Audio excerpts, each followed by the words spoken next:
Hey y'all, so back with another Spotlight with Context. Today we are talking about Isophyne, the first idol. So idols are a series of Kabam original champions because they are tied directly to the battle realm. We worked with Marvel to work out their lore.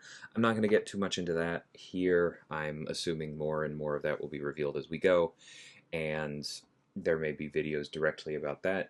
But the broad pitch is idols have been around since the contest's very beginning, and they are awakening again to defend it. The big thing that they are going to have going on is that they are constructs, right? They're not robots. They're closer to golems, but without like the religious associations that golems have. And they all have fractured power bars, which means that even if they have 3 bars of power, they can freely throw special 1 or special 2, and they don't do it by disabling one special or another. There are actually 3 special buttons that you can use independently. Isosphere makes really good use of this mechanic in her kit, and we will see the ways that the other idols play with that over the coming year. But let's go ahead and get into her attributes here. Survivability of 3. She doesn't have a ton going on here, but she does block pretty well, and she has some light missing health regen, kind of a classic net negative mystic regen going on there. Damage of 4. Her damage is quite good. She strips away resistances and then does big damage. Kind of standard there. Ease of use 4. You basically just hit the opponent and combo and throw specials, right? The only real challenge to her kit is being able to track how much power you are gaining, but it's less than the challenge of a normal mystic because you want to track it for the specials you can throw, not the specials that you're forced to throw, right? There's no risk in you going to 3 bars. You just want to notice when you cross 2 or 3 bars because that has an effect on what your special 1 does. So you do need to figure out how her power mechanics work. But again, the bar is lower than somebody like Longshot with 5 out of 5 Mystic Dispersion.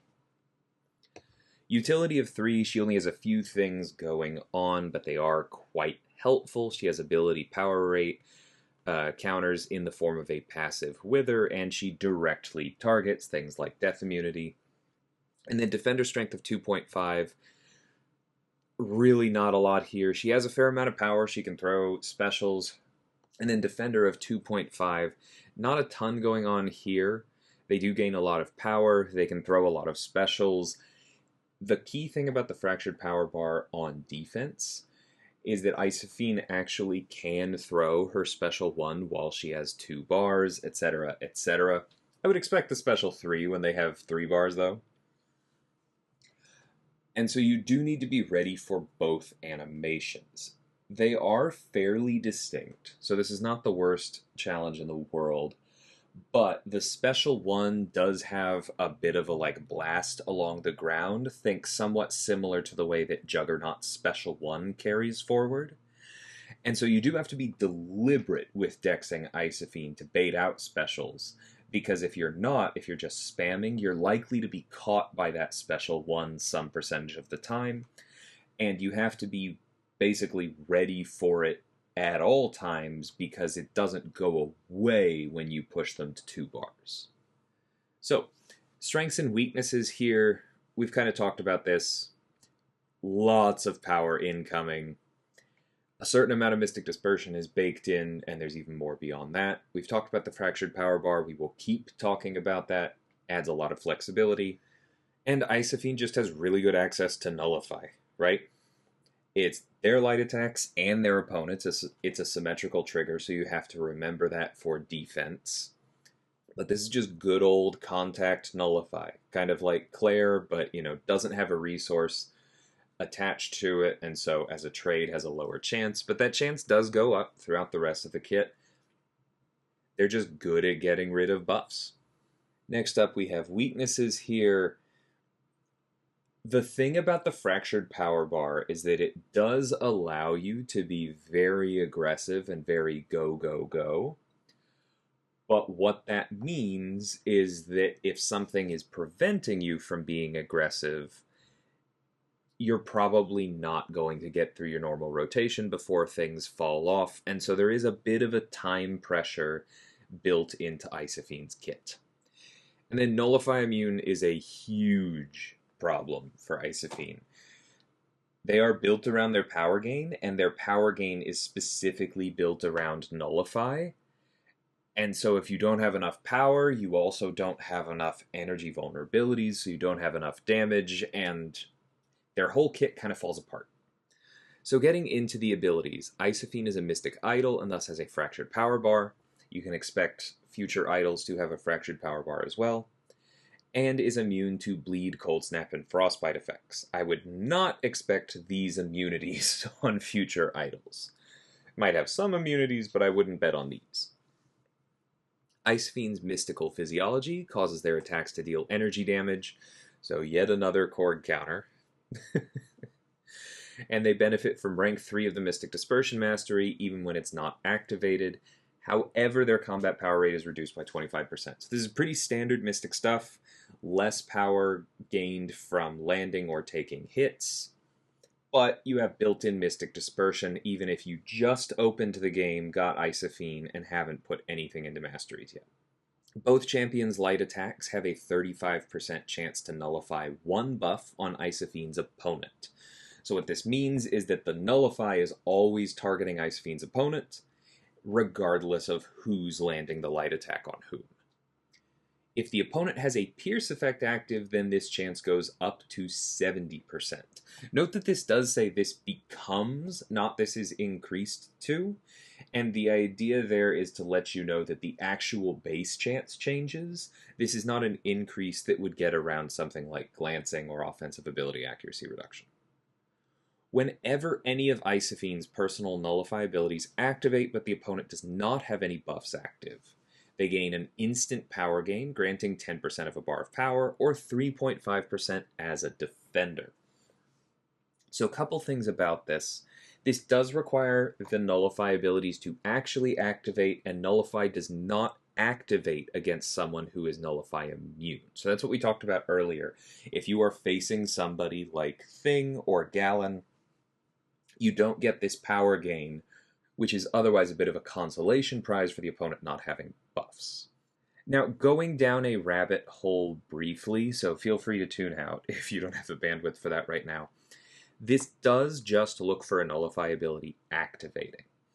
In this case, that doesn't mean that this works against somebody like Iron Man, because Iron Man is going to have buffs, right? Remember, Iron Man's buffs are not removed by nullify. And so because those buffs are still going to be on the opponent, this clause won't trigger. But if you saw that language somewhere else without the buff requirement, then a nullify ability activating would trigger against somebody like Iron Man or against Serpent when his death immunity is up, even though the buff isn't removed. So there is a distinction there between the nullify activating and the buff being nullified that in this kit doesn't really matter, but it could in the future. So we'll come back out of our rabbit hole now and talk about specifically the potency of this power gain, right? If you are used to thinking about Mystic Dispersion as 12%, then 10% here might sound big, but remember Mystic Dispersion is 12% of max power, and this is 10% of a bar, so that's more like 3.5% of a bar.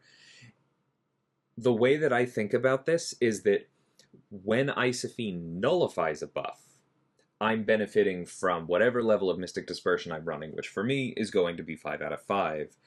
When Isophyne triggers a nullify but the opponent doesn't have a buff, I'm benefiting from level 2 of Mystic Dispersion, right? So you're getting the power gain either way, but it's either level 5 or level 2, depending on whether they have buffs or not. Next section, Ever-Evolving Ego. Ego passives last for 3.5 seconds and expire 1 at a time. These are paused during special attacks and can stack up to 10. So if you're not used to expiring 1 at a time, that means that the duration on all but one of them is fully paused until the top one on the stack expires, then the next one starts ticking down. So if you are at max stacks of 10, then you have 35 seconds of having at least one ego, right? You'll gain 2 ego passives whenever Isophyne crosses a bar of power, which should happen fairly frequently, and gain 1 ego passive whenever Isophyne nullifies a buff. As a reminder, given everything we just talked about, nullifying a buff is probably going to grant you power. And so if you're fighting a buff-heavy matchup, you're just going to have a bunch of ego all the time. Which is very helpful because next we get into the actual effects of ego. That's a fair chunk of attack rating and a small amount of energy resistance. The energy resistance is helpful, it's not huge. The attack rating adds up very quickly. Off the top of my head, if you have all 10 of these up, I think that roughly triples their attack. So, Special 1. First hit inflicts an energy vulnerability passive for 14 seconds. This is paused during special attacks and strikers. When activated while above 2 bars of power, an additional energy vulnerability is inflicted. What this means is you get to 2 or 3 bars of power, and you use the Fractured Power Bar mechanic to throw a Special 1 instead. That Special 1 is better, right? So you hit max ramp for Isophyne when you've thrown 4 Special 1s all above 2 bars. I'll also call out, if you've thrown that many Special 1s, you've probably crossed enough bars of power to be at max ego or have just come off it. And so that basically is max ramp. You don't need to go for 8 energy vulnerabilities. I would say that's mainly for fights where the opponent has a lot of buffs and is feeding your Mystic Dispersion. A more realistic number in a vanilla fight might just be 4 or 6, depending on what's going on. But I want to mention that that is the theoretical ceiling, is 8 there from 4 Special 1s. Additionally, the final hit nullifies 2 buffs on the opponent. This one is just guaranteed. You don't have to worry about rolling the chance. And so you can get almost a full bar of power back from this, right? Because Mystic Dispersion grants nearly half a bar every time it triggers. If you do nullify 2 buffs, you get almost the cost of this Special 1 back, which if you threw it above 2 bars, means you might be at 2 bars again. It's very, very strong when things are firing on all cylinders. And then Special 2 is your payout. Fairly standard in that. The final hit inflicts a non-stacking 100% Wither passive for 24 seconds. This means that the opponent's ability power rate is reduced by 100%. Standard ability power rate is 100%, so this will zero out any power gain that isn't from landing or taking hits against most opponents. That lasts for 24 seconds. While this is active, whenever Isophyne triggers a nullify, they trigger an additional nullify, so you can get more power gain if the opponent has enough buffs. If the Special 2 is activated after hitting the opponent's block with a medium or light, then it becomes passively unblockable, so you don't necessarily have to fish for a clean opening as long as you can get either that or them blocking. And then for each ego passive active on Isophyne, they gain a large Fury passive for the duration of the special. We talked earlier about how when you're at max ego, you basically have triple attack. This is going to take that up even further to, I think roughly 600% without doing the math. Because you're going to have the attack boost from ego itself, plus these actual furies. And then you multiply that 6 times attack through the energy vulnerabilities you've built up, and the Special 2 can deal very large damage. For the Special 3, this inflicts a non-stacking degen passive for 35 seconds, which is paused during your special attacks. This damage is increased by 10% for each energy vulnerability passive on the opponent. And while this is active, Isophyne's Special 1 inflicts an additional energy vulnerability passive, meaning that you can theoretically max ramp in only 3 Special 1s while this is up. The Special 3 does technically help your ramp because of this, and the degen lasts long enough that It can help you stay at max ramp for longer if you're in a longer fight, but a large part of the intended use for this special is that degen is specifically direct damage, and pretty much everything else Isophyne does is energy.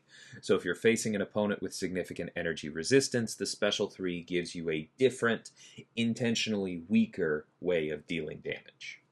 And then we get to the signature ability. Isophyne will not let any cosmic threats escape their fate, and so when a cosmic opponent's health drops below 10%, they inflict an indefinite 125% marked passive. This obviously works for Serpent, but it's also going to help out with Hela. It'll help you finish off Gore more effectively, etc., etc., etc. As an attacker, activating a special attack grants Isophyne a non-stacking regen passive, healing a small amount of missing health for each ego passive over 4 seconds. So at max ego ramp, you get 6% of missing health back that then gets filtered through recovery, so this comes close to 7% of missing health. That is not a lot if you're healthy. That's actually a tiny amount of health if you're healthy. But if the fight has not gone your way and you've taken significant damage, remember that this is every time Isophyne activates a special attack, which they can do very often. So because this regen is quite short, you can basically wait for it to expire and be close to guaranteed to have another special ready, re-up it immediately, and you can get a real recovery going off of multiple chains of these when you start at low health. Lastly, Isophyne starts each fight with a power gain passive, granting up to a full bar of power over 10 seconds. Small correction, this is technically just under a bar of power, so if you somehow wait that full 10 seconds, either as an attacker or defender, you don't get a free special, but then you block and you do. So it requires a little bit of contact with the opponent, but this is basically a free bar of power added on to everything else you're doing at the start of a fight. So Synergies, we have a coming soon, no prizes for guessing what this one is going to be. With Gladiator specifically, Isophyne starts with 4 ego and their max is increased by +2, so you get more attack rating, more energy resistance, more Furies. Gladiator gets an additional confidence buff off of heavy attacks and also roots the opponent when dashing forward while they're intimidated once every 8 seconds. Get Out of My Dimension with Howard the Duck, Gwenpool, Spot, and Someone. Activating Special 1 at 3 bars of power lets Isophyne inflict 3 energy vulnerabilities, giving an extra reward for being that much more specific about your power management. For Howard the Duck, the Parry Mastery stun duration gets an additional plus 0.4 seconds, which helps counteract Limber and just generally allows better Fury ramping. For Gwenpool, whenever a personal effect is refreshed via bleed consumption, she gets an indefinite Fury passive up to 5. This is just how you're supposed to play Gwenpool, right? You could ramp this very quickly by refreshing her Incinerate. Often this is going to be the Enervate or the Armor Break from the special 2 or 3, but once you've done that 5 times, you're just hitting 75% harder always. So that's very, very good for her. And then for Spot, the Untouchable expires more slowly during the opponent's special attacks, so you have a bit more safety there and can get more mileage out of it. Found technology with Aegon. For all idols, whenever a personal immunity triggers, gain a Fury passive for 12 seconds, up to 3 of them. And for Aegon, the final hit of the heavy attack purifies 2 debuffs, so you get a bit of debuff control before you get ramped enough to have that off of your crits. And then with Purgatory, Spider-Man Supreme, Sorcerer Supreme, and Symbiote Supreme, a bunch of contest-specific mystics, all champions on the team get extra ability power rate. So that's very good for building out your power gainy teams. Yeah, and that's Isophyne. They're very fun to play. The animations are really cool. Flying, living Isosphere, gilded all over in gold. Very cool animations, lots of crystal-y stuff in the VFX. Very fun to play. I'm glad basically everyone is going to get access to them. It's going to be really, really fun. Hope y'all enjoy it. Let me know in the comments what you're excited about. How are you feeling about the fractured power bar? And until next time, thank you so much for watching, and take care.